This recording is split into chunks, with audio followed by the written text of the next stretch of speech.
it's your girl April Day, and I am standing in front of the historic First Baptist Missionary Baptist Church on the corner of 7th and Gaines.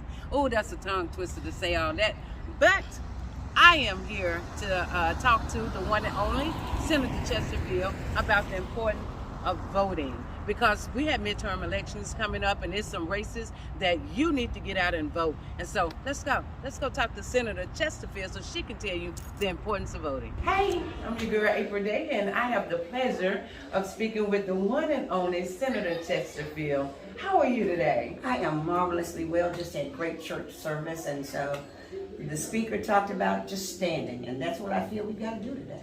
After we've done all we can, we have to just stand. Just stand. And we are right here at this historical, beautiful church, First Baptist, downtown Little Rock. And the service was amazing. I was able to catch service this morning.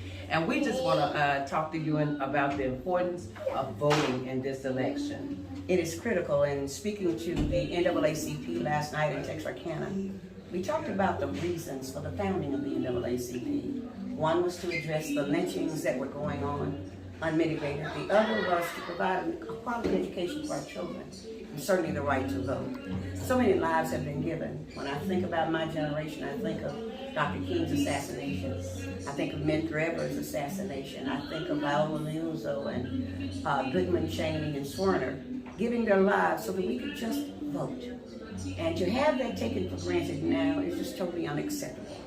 We must get out and vote. They're saying that only 50% of the people in this state are going to vote, which means that if those other 50%ers who are not being counted could make the devil a lie, we could have great change in the state of Arkansas. So I'm encouraging you. I am asking you. I'm demanding of you that you get out and you vote and stop messing around. This is too important.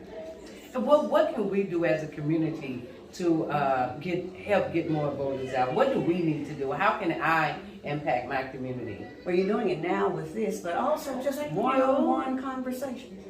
One-on-one conversations. People call me, they have confidence in me that I will tell them what I think is best. They don't have to follow it at you, but what I think is best. You have that same regard with somebody, because it's one step at a time. It's one person at a time.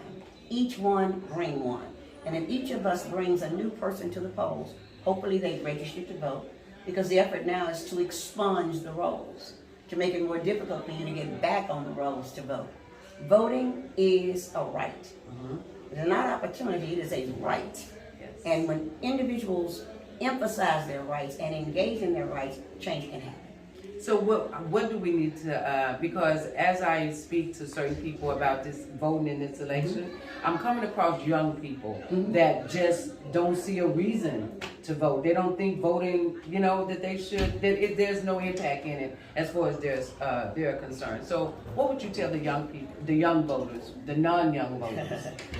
What I would say to you, number one, as we think of ourselves only, this is greater than you because you're going to have children as well. Mm. But when I think of your age group, I want you to remember that it was your vote that made it possible for these loans to be forgiven that are dragging you down over and over again. It was your vote that made it possible for us to have children health insurance programs.